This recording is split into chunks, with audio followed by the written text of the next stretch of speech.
Hello everyone, स्वागत है आप सभी के पसंदीदा यूट्यूब चैनल रहा एजुकेशन में। आज के मॉर्निंग सेशन में आज के प्रमुख अखबारों से कई महत्वपूर्ण अपडेट को कवर करेंगे, जिनमें प्रमुखता से बात करेंगे 69,000 भर्ती की और स्पेशल इसी की बात करेंगे, क्योंकि मैक्सिमम आपके कमेंट आ रहे थे म्यूचुअल ट्रांसफ़र को लेकर, है ना।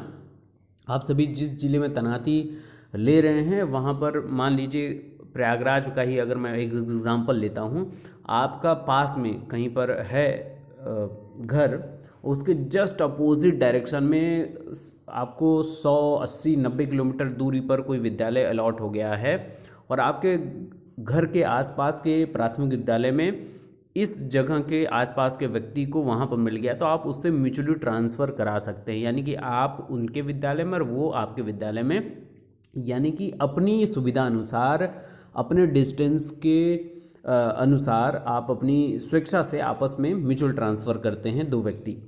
तो उसको लेकर सबसे इम्पॉर्टेंट जो प्रश्न आ रहा था कि सर म्यूचुअल ट्रांसफ़र होगा कैसे, तो एक छोटी सी आपको बात बताऊंगा और आज के न्यूज़पेपर्स को उस चीज़ से भी आपको बताऊंगा कि सर्विस बुक बहुत इंपॉर्टेंट है और इसी वजह से नवनियुक्त शिक्षकों की सर्विस बुक एक हफ्ते में जल्दी आपके पोर्टल पर डायरेक्ट ऑनलाइन आपकी अवेलेबल करा दी जाएगी, तो इसको लेकर परेशान नहीं होना है।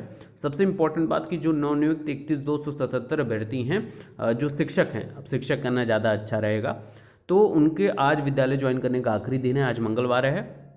और उसी संबंध में जो संशोधन से संबंधित जो अभ्यर्थी रोके गए थे उनको लेकर बड़ी बात आज के न्यूज़पेपर में है और जल्द इस पर निर्णय महानिदेशक को भेज दिया गया। सारी चीज़ें कि जो मेरिट को प्रभावित ना करती उस पर तत्काल प्रभाव से निर्णय लिया जाए, क्योंकि आज 3 तारीख है और आज आपका आखिरी दिन है विद्यालय आवंटन का। हालांकि जिनको संशोधन पर रोका गया है उनके लिए अलग से हो सकता है कि अलग से उनके लिए डेट जारी की जाए या फिर ऑर्डर आते ही 37,339 के साथ उनको भी ज्वाइन करने का अवसर मिल जाए, तो ये बड़ी बात हो सकती है।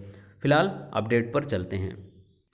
तो बात इसी अपडेट से प्रारंभ करेंगे। नवनियुक्त शिक्षकों की सर्विस बुक एक हफ्ते में सर्विस बुक बनाकर मानव संपदा पोर्टल पर अपलोड की जाएगी। प्रदेश में चल रही 31,277 शिक्षक भर्ती में एक हफ्ते के अंदर सभी नवनियुक्त शिक्षकों की सर्विस बुक बनाकर मानव संपदा पोर्टल पर अपलोड की जाएगी। वहीं मंगलवार को कार्यभार ग्रहण करने का आखिरी दिन है। निवास प्रमाण पत्र और भी प्रमाण पत्रों में वर्तनी या इस तरह की अन्य गलतियों जिससे मेरिट प्रभावित नहीं होती है पर निर्णय लिया जा रहा है। जल्द ही आपको इस पर अपडेट देखने को मिल सकती है। हालांकि महानिदेशक ने पहले ही आदेश जारी कर सभी को 3 नवंबर तक कार्यभार ग्रहण कराने के निर्देश दिए थे। सभी को स्कूल आवंटन हो चुके हैं, लेकिन ज़्यादातर जिलों में 22 से 25 ऐसे अभ्यर्थी हैं जिन पर बेसिक शिक्षा परिषद या फिर निदेशालय में निर्णय लिया जाएगा। इन अभ्यर्थियों को लेकर जिलों ने परिषद से मार्गदर्शन मांगा है। ये ऐसे अभ्यर्थी जिन्होंने नाम में वर्तनी, माँ पिता का नाम, निवास प्रमाण पत्र या पूर्णांक प्राप्तांक लिखने में गलती कर दी है। निवास प्रमाण पत्र को लेकर अभ्यर्थियों का आरोप है कि जिलों में आवेदन करने से पहले यानी कि 2018 का निवास प्रमाण पत्र मांगा जा रहा है, जबकि उस समय निवास प्रमाण पत्र सबके लिए अनिवार्य नहीं था। हाल में ही बने हुए निवास प्रमाण पत्र को बीएसए नहीं मान रहे हैं, तो सबसे बड़ा मैटर निवास प्रमाण पत्र ही है और उसके बाद जाति प्रमाण पत्र है और फिर वर्तनी त्रुटियां सबसे ज़्यादा महत्वपूर्णता से प्रदर्शित हो रही हैं। और महिलाओं जो बहनें हैं जिनकी शादी नहीं हुई थी, आवेदन करते समय अब शादी हो गई है, तो उनके लिए एक बड़ा प्रश्न चिन्ह है कि वो अपनी जाति और निवास कहाँ का लगाएं। तो इन सभी चीज़ों पर स्पष्ट दिशा निर्देश, शासनादेश जल्द से जल्द जारी होने की पूरी उम्मीद है। और जैसा परिषद में बोला गया था कि 2 तारीख तक का हमको समय दीजिए, तो आज ऐसे भर्तियों का जमावड़ा होने की पूरी उम्मीद है परिषद पर और संशोधन पर बड़ी बात और बड़ी अपडेट आपको देखने को मिल सकती है जल्द। तो वो अपडेट आपको हम क्लियरफाई करते रहेंगे। लेकिन सबसे इंपॉर्टेंट बात है सर्विस बुक के ऊपर आपको पुनः बता दूं कि म्यूचुअल ट्रांसफ़र उसी स्थिति में होगा जब आपकी सर्विस बुक आपको अवेलेबल हो जाएगी।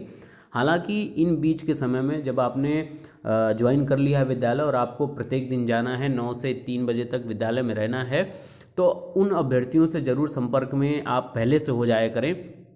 जहाँ पर आपको जैसे स्कूल अलॉट हो रहा है, जहाँ पर विद्यालय, तो वहाँ पर प्रत्येक अभ्यर्थी आएगा उस ज़िले का, तो जिससे भी आपको म्यूचुअल ट्रांसफ़र करना है आपस में आप लोग एकत्रित हो जाएं, क्योंकि आप ज़िले के शिक्षक बन चुके हैं और अब आप सभी को आपस में म्यूचुअल ट्रांसफ़र के लिए यहीं से सुविधा मिलने वाली है। तो आपस में आप लोग बात करते रहें, जिस प्रकार से भी आप जुड़ना चाहें, चाहे आप चैनल के माध्यम से जुड़ना चाहें, कमेंट सेक्शन में आपस में आप क्लैरिफाई कर सकते हैं, क्योंकि प्रत्येक ज़िले के बढ़ती ये वीडियो देखते हैं। इसके अलावा आप चाहे व्हाट्सएप ग्रुप बना सकते हैं, चाहे टेलीग्राम ग्रुप बना सकते हैं और आपस में अभ्यर्थियों को जोड़ भी सकते हैं। तो ये बड़ी बात हो सकती है। इसके अलावा अंतर जिला तबादले पर फैसला आज हो जाएगा। हाईकोर्ट ने 15 अक्टूबर को आदेश किया था सुरक्षित, समय सारणी हो चुकी है जारी। इलाहाबाद हाईकोर्ट विस्तृत शिक्षा परिषद शिक्षकों के अंतर जिला तबादलों पर मंगलवार को फैसला सुनाएगा। कोर्ट ने 15 अक्टूबर को कहा था कि परिषद अध्यापकों के स्थानांतरण के लिए आवेदनों पर विचार करना जारी रखे, लेकिन सूची को अंतिम रूप न दे। वहीं परिषद शिक्षक तबादलों की नई समय सारणी जारी कर चुका है, तो जल्दी इस पर आपको देखने को मिल सकता है। और हालांकि आप सभी को पता था कि कोर्ट ने वकीलों की बहस सुनने के बाद 15 अक्टूबर को फैसला सुरक्षित कर 3 नवंबर को तारीख तय की थी। याचिकाओं में अंतर जिला तबादले के तहत पुरुष व महिला अध्यापिकाओं के स्थानांतरण के लिए निर्धारित नियमों, पूर्व के आदेशों का पालन नहीं करने का आरोप था। कहा गया था कि स्थानांतरण जो 2008 की नियमावली के विपरीत किए जा रहे हैं। नई स्थानांतरण नीति में प्राविधान है कि एक बार जिस शिक्षक ने स्थानांतरण ले लिया वह दोबारा नहीं ले सकता। याचिकाकर्ता का कहना था कि वो एक बार नियमित हो चुके हैं, फिर भी उनको स्थानांतरण के ऊपर एक प्रश्न चिन्ह उन्होंने लगाया है। हालांकि इस पर फैसला आज आपको देखने को मिल सकता है। वहीं बात करें अल्टी ग्रेड की, तो अल्टी ग्रेड शिक्षकों को नियुक्ति के लिए और करना होगा इंतजार। हिंदी और सामाजिक विज्ञान के 3284 चयनित अभ्यर्थियों को होनी है नियुक्ति। आयोग में अभिलेख सत्यापन के बाद निदेशालय में भी कराएगा दस्तावेजों की जाँच। तो आपको अभी समय लग सकता है। और जिस प्रकार से आप सभी ने प्रश्न पूछा था, तो मैंने आप सभी को बताया था कि लगभग दिवाली के बाद ही आपको कुछ बड़ी अपडेट देखने को मिल सकती है। तो उत्तर प्रदेश लोक सेवा आयोग की तरफ से चयनित जो अभ्यर्थी हैं उनके अभिलेख सत्यापन की प्रक्रिया अभी शुरू नहीं हुई है। वहीं हिंदी के चयनित अभ्यर्थियों के अभिलेख सत्यापन की प्रक्रिया अभी चल रही है और 5 नवंबर को पूरी होगी। अभिलेख सत्यापन के बाद अभ्यर्थियों की फाइलें तैयार की जाएंगी और ये फाइलें माध्यमिक शिक्षा निदेशालय को भेजी जाएंगी और निदेशालय भी अपने स्तर से शैक्षिक अभिलेखों की जाँच करेगा। इसके बाद निदेशालय की ओर से नियुक्ति के लिए काउंसलिंग की प्रक्रिया शुरू की जाएगी। तो बाकी के विषय के जो अभ्यर्थी हैं उनको विद्यालय आवंटित किए जा चुके हैं और उन्हें नियुक्ति पत्र भी मिल चुका है। तो बचे हुए सामाजिक, हिंदी और कला, ये 3 विषय महत्वपूर्णता से बचे हुए हैं। तो उस पर भी आपको दिवाली के आसपास या बाद में बड़ी अपडेट देखने को मिल सकती है। तो नवनियुक्त शिक्षक आज से संभालेंगे कार्यभार। 6 शिक्षकों के खिलाफ मिली है विभिन्न शिकायतें। 6 शिक्षकों का रोका गया है विद्यालय आवंटन। तमाम चीज़ें हैं जिस पर अब बड़ी फैसला आपको देखने को मिल सकता है। और प्रत्येक ज़िले में यही बात है, किसी अभ्यर्थी को 40 किलोमीटर, किसी को 50, तो किसी को 80, किसी को 130 किलोमीटर तक के विद्यालय आवंटित हुए हैं जिले के अंदर। तो उन सभी के लिए एक कह सकते हैं कि शुरुआती दौर में तो एक अपने आप में संघर्ष ही रहेगा उस अभ्यर्थी के लिए जो नवनियुक्त शिक्षक बना है। हालांकि ये संघर्ष को परिणामों में बदलने की जिम्मेदारी अब आपके कंधों पर है, तो आप सभी बेहतर तरीके से उसको बदलेंगे, इसकी पूर्ण आशा और पूर्ण विश्वास भी है। बाकी फर्जीवाड़े लोग तो मानने वाले हैं नहीं। 74 बर्खास्त शिक्षकों से 39 करोड़ वसूलने की पूरी तैयारी। शासन की सख्ती के बाद बेसिक शिक्षा विभाग ने तैयार की सूची। शिक्षिका सुधा देवी से सर्वाधिक 84 लाख की होगी रिकवरी। अब समझ लीजिए कि जो लोग फर्जी तरीके से विद्यालय आवंटित अभी भी जिनका इस भर्ती के अंतर्गत भी हुआ होगा, उनको खैर मनाने की आवश्यकता है, क्योंकि बचने वाले बिल्कुल भी नहीं हैं। और तैयारी सूची में सबसे अधिक उच्च प्राथमिक स्कूल की बर्खास्तगी है, जिसमें 84,12,000 रुपये की रिकवरी होगी। और ऐसे तमाम शिक्षक हैं जो फर्जीवाड़े के अंतर्गत आते हैं।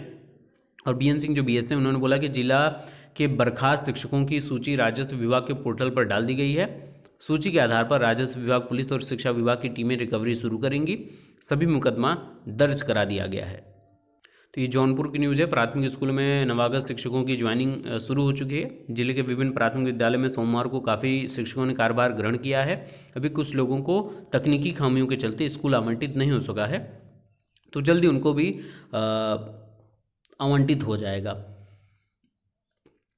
ऐसे ही जितने भी नए शिक्षक हैं उनको विद्यालय आवंटित हो रहा है, तो उनको अपनी योगदान आख्या देकर कार्यभार ग्रहण कर लेना है। और ये जानकारी जो प्रभारी बीओ हैं उन्होंने ये दिया है। और सभी शिक्षकों को जो आवंटित विद्यालय अपना कार्यभार ग्रहण करने के बाद आपको 9 से 3 जो टाइमिंग इस समय चल रहा है उसमें जाके अपनी सेवा देनी है। और आज के समय में भी ये चीज़ मुमकिन है। एसडीएम खड्डा के निरीक्षण के में निर्धारित मिले आपके शिक्षक हस्ताक्षर बना गायब हो गए हैं स्कूलों के शिक्षक। तो उम्मीद है कि इस पर नकेल कसने की पूरी तैयारी चल रही है। और अब ऐसा आपको अगर देखने को मिलेगा तो वो बहुत बड़ा प्रश्न चिन्ह होगा उन योग्यताओं के ऊपर भी और उन नौनिहालों के भविष्य को लेकर भी। तो काफ़ी ज़्यादा शासन प्रशासन भी इस चीज़ को लेकर सचेत है, और आप भी, कि आपके लिए एक कह सकता हूँ कि मैं बहुत बड़ी ये निर्देश हो सकता है आपके लिए, बहुत बड़ा ये टैगलाइन हो सकता है कि आप लोगों को अपने शिक्षण पर प्रश्न चिन्ह नहीं लगाना है और शिक्षक की जो मर्यादित भूमिका है उसको सही तरीके से उसका निर्वहन करना है। तो कई जगह उपचुनाव की वजह से बीईओ व्यस्त हैं और शिक्षकों की नियुक्ति में रुकावट हुई है। हालांकि अब इसको लेकर स्पष्टीकरण होगा, क्योंकि आज आखिरी दिन है और नवनियुक्त शिक्षक अपनी पूरी दमदारी से आज अपनी नियुक्ति ग्रहण कर लें, विद्यालयों को ज्वाइन कर लें और अपने सेवा काल को आगे शुरू कर दें। बाकी के लेटेस्ट अपडेट के लिए बने रहिए। Best of luck, thank you so much.